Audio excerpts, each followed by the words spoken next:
सम्माननीय धर्म प्रेमी भाइयों एवं भक्तिमती माता बहनों,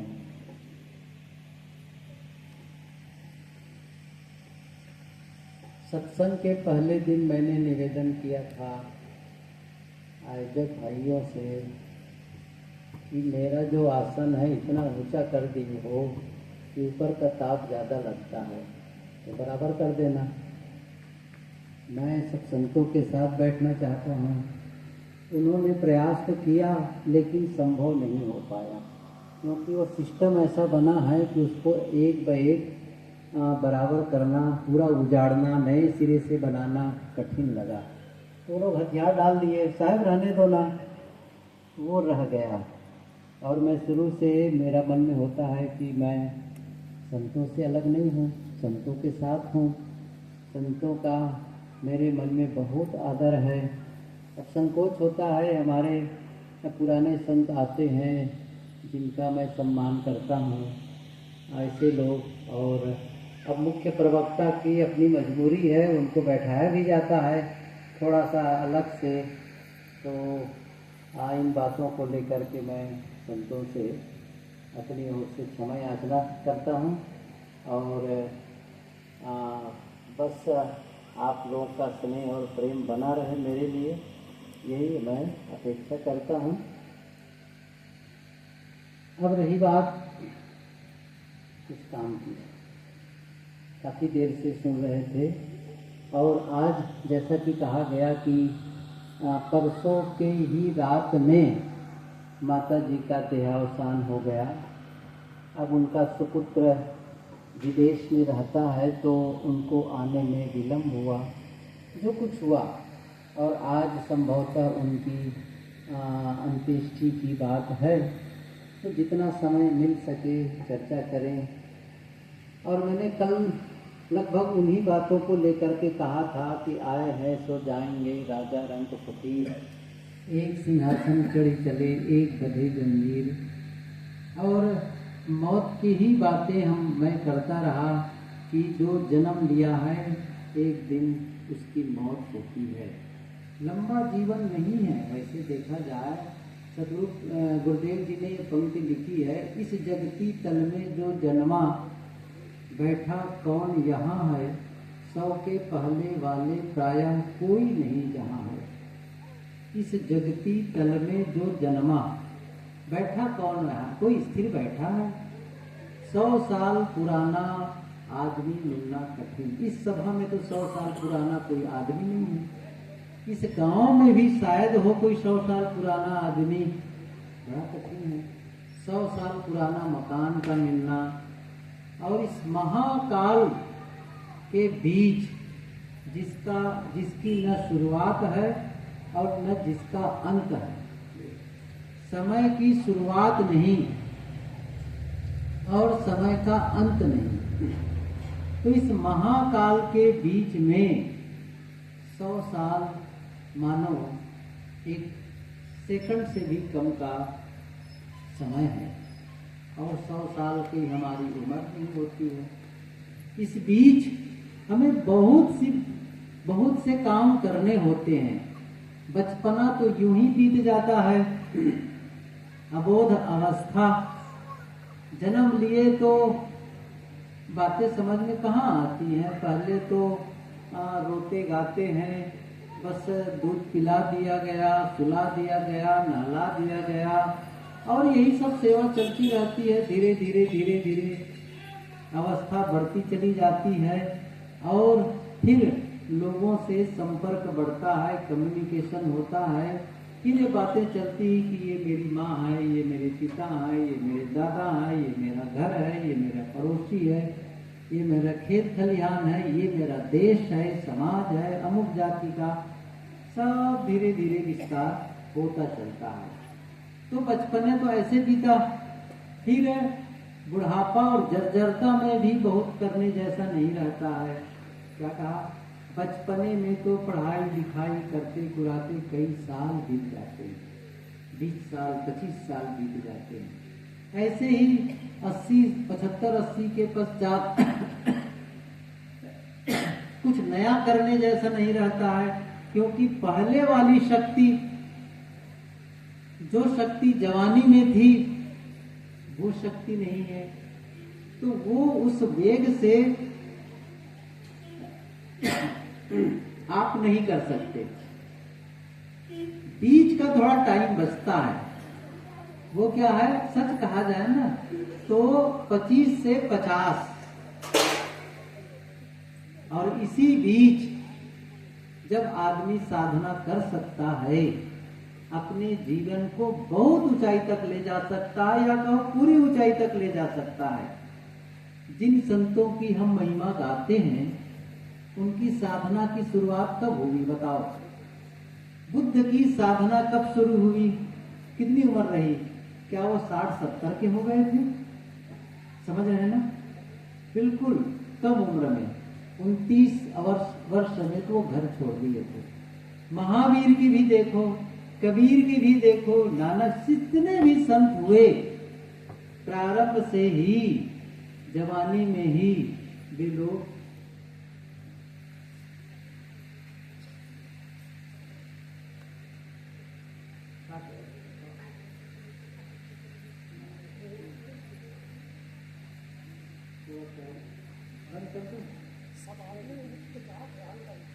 हाँ, तो आप लोग दूध के जरूरी है, आप बताओ।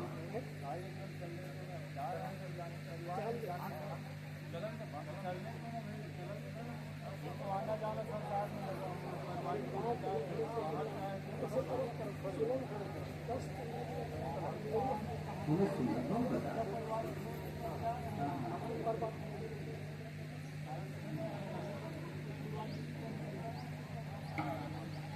ये कार्यक्रम 10 मिनट और चलेगा, उसके बाद में फिर आप लोग जिसको गाँव वाले हैं जा सकते हैं, ठीक है? 10 मिनट और।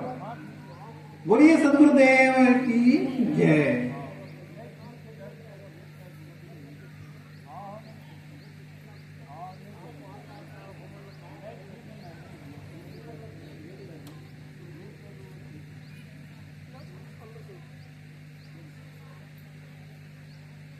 सब लोग शांत रहेंगे, सब लोग शांत रहे। 10 मिनट चलेगा, फिर एक दोपहर के बाद जैसे आदेश होगा, जैसे कहा जाएगा, उसके हिसाब से होगा। बोलिए सदगुरुदेव की जय। दूसरा सत्र चलेगा, सब लोग बढ़िया से बैठ लेना और कथा सुन लेना। कुछ ट्रेजेडी होती ही है, कुछ ऐसी घटनाएं घटती हैं जिसमें कार्यक्रम स्थगित करना हो जाता है, कोई बात नहीं है। लेकिन हम लोग जो चर्चा, यही तो मैं कह रहा हूँ यही तो कह रहा हूँ, दुनिया की घटना घटती रहती है। जन्म होता है तो हर्षोल्लास है ना, किसी के घर बेटा पैदा हुआ तो पहले के ज़माने में थाली बजाई जाती थी, अब तो पटाखा फोड़ते हैं। मैं इस छत्तीसगढ़ में ही जाना, कुछ लोग बताने लगे कि जब बेटी पैदा हो गई तो एक पटाखा फूटा तो समझ लो बेटी, अच्छा 2 फूटा तो बेटा। अच्छा, मैंने कहा गजब भाई, एक तो संकेत, मैं तो समझा ही नहीं था, कभी जाने नहीं इस चीज को। तो हर्ष, और जब किसी का शरीर का अंत हुआ तो शोक, दुख। इस हर्ष शोक से भी ऊपर उठने का एक रास्ता है, क्योंकि वह भी समय बीत जाता है, हर्ष वाला और शोक वाला भी समय बीत जाता है।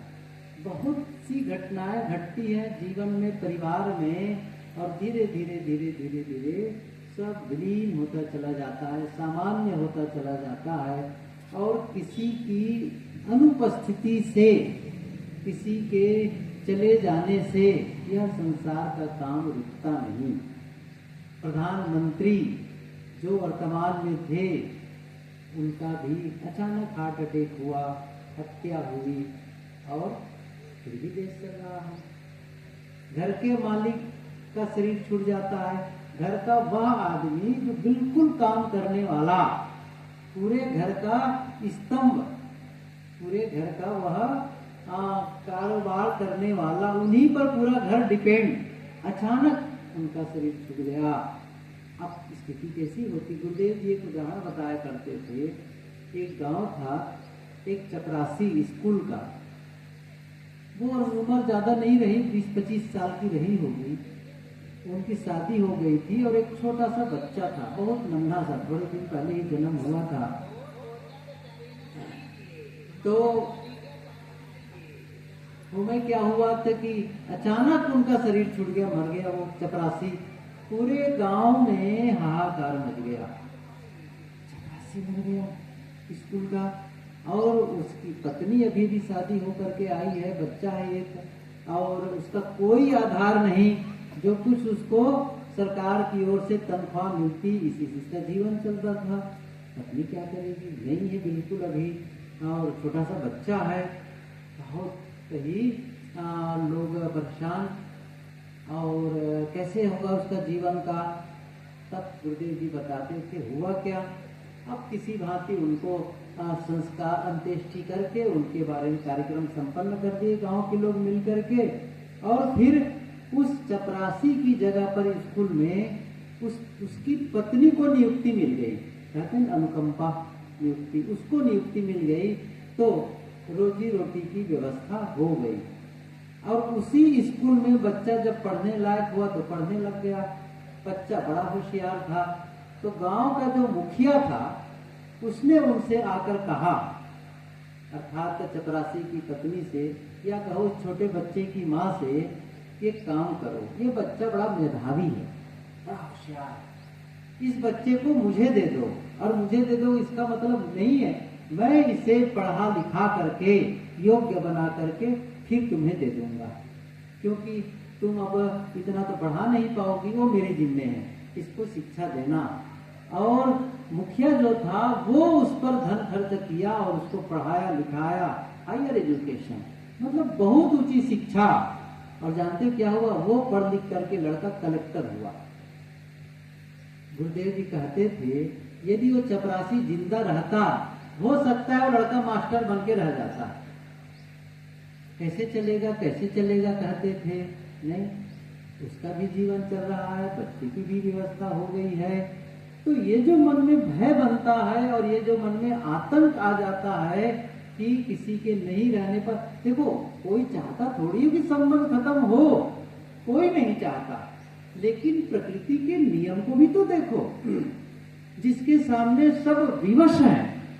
कोई भी राजा रंग फकीर, साहब ने इसलिए तो गिना दिया, राजा रंग फकीर, कोई सिंहासन चढ़, एक सिंहासन चढ़ चले एक बंधे संजीव। मतलब चाहे जितने बड़े पद में हो, चाहे कोई विश्वपति ही क्यों न हो, और बहुत बड़ा विद्वान हो, या कहो बहुत बड़े संत हो, देखो सबके बारे में देखो। और सदगुरु कबीर ने कहा, गए राम और गए लक्ष्मणा, सनुन गई सीता ऐसी धना, या और भी उन्होंने बातें कही कि मरी मरी गए दसों अवतार। सबको कोई ऐसा बचता नहीं है। नियम है, जन्म लेने वाले का अंत होता है, मृत्यु होती है, ये नियम है। तो हम सबका भी नंबर लगने वाला है, ये पता चले, ये संबंध है। साहब ने कहा है तो संबंध है, तो कैसे करिए। पंक्ति कभी साहब की कहा कि मैं बंद करूं। साहब ने ये बात कही है कहो तो है, नहीं नहीं कहा न जाए, हाँ नाही के बीच में साहेब रहा समाई। साहब कहते हैं है, ये मेरा मकान है, ये मेरी गाड़ी है, मेरे परिवार है, मेरे बच्चे हैं, ये मेरा खेत है, ये मेरा ऑफिस है, ये मेरे मित्र हैं, सब है करते हैं। साहब कहते हैं कहो तो है नहीं। जिसको अपना कह रहे हो, है कह रहे हो, वो वस्तुतः है नहीं। क्यों नहीं ये कह रहे हो, है नहीं कहते हो? क्योंकि जैसा आप अपना इसको मान रहे हो, ये मेरा है मेरा है।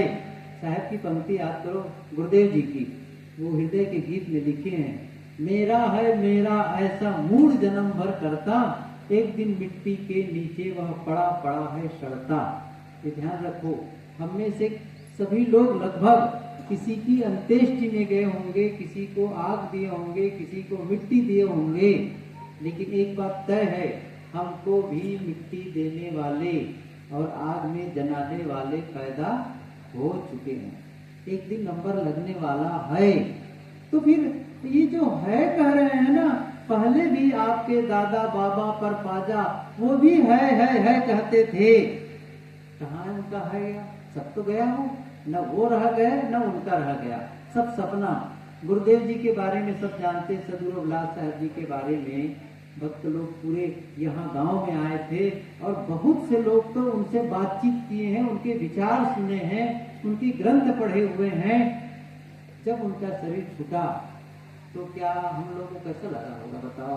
और उस समय लगता भी नहीं था कि शरीर छूटा, क्योंकि जिस तारीख को शरीर छूटा गुरुदेव जी का 25 और 26 की रात, 25 तारीख की रात और 26 समझ लो, 26 सितंबर की बात है, तो 25 तारीख को रात में 8, साढ़े 8, 9 बजे लगभग हमसे बात हुई थी, मेरे से बात हुई थी शायद, मैंने बात की थी गुरुदेव जी की फोन से, जहाँ था वहीं से फोन से बातें हुई थी। और उसी रात को रात में सोए और साहब ने अच्छी बातें की थी, बहुत अच्छी। कार्यक्रम था उधर खैरागढ़ तरफ, किसी विधायक ने रखा था और साहब की आने की बात थी। गुरुदेव जी ने कहा बेटा मैं कार्यक्रम में नहीं आऊंगा क्योंकि थोड़ा पीठ में दर्द है और ऐसी स्थिति में यात्रा करना ठीक नहीं है, तुम लोग चले जाना, उस कार्यक्रम को संपन्न करके आना। और पहले भी मैं लौटने वाला था, साहब रोकते तुम मत आना अभी छत्तीसगढ़ से, क्योंकि मैं खुद छत्तीसगढ़ आने वाला हूँ, तो वहीं मिल लेना। तो रह गया, रात में बात हुई और फिर अगली सुबह जब मैं शौचालय में था मेरे फोन की घंटी बजने लगी। मैंने कहा इतनी सुबह कौन फोन कर रहा है, हाथ धो करके देखा तो आश्रम से हमारे एक संत का फोन था। मैंने फोन कॉल बैक किया तो रोने लगे, क्या बात है, बहुत साहब की तबीयत खराब है। और बाद में पता चला उनका शरीर का अंत हो गया। अब उस समय समझ रहे हो कल बात हुई है, ऐसा लगता ही नहीं था कि शरीर छूट जाएगा, पूरा हाहाकार समाधि। जिसने भी सुना उसको विश्वास नहीं हुआ, लेकिन फिर भी उनका आशीर्वाद, उनका स्नेह और भक्तों का सहयोग मिला। समाज अभी भी चल रहा है, अभी भी गतिमान है, उनका संदेश अभी भी पहुंचाया जा रहा है। मेरा मतलब है कि देश के मालिक, घर के मालिक, समाज का अगुआ, सबका अंत होता है। हमें धैर्य रखना है, उनके बताए पथ पर चलना है और अपने जीवन को संवारना है। तो मैं ये पंक्ति जो कह रहा था, है कहो तो है नहीं, नहीं कहा ना जाए। साहब कहते नहीं भी कैसे कैसे बनेगा, अभी भूख लगी है, जाके भोजन के लिए मांगो, भोजन चाहिए मुझे। आप कहेंगे कि साहब अभी तो है नहीं, कह रहे थे कुछ नहीं है, अब कैसे भोजन की जरूरत है, तो भी नहीं झुठलाया जा सकता। अपने घर में जाएंगे, अपनों से मिलेंगे, अपने पास रहेंगे, अपना काम, तो वो भी नहीं कहा जाता। तो साहब ने कहा नहीं कहा ना जाए, ना है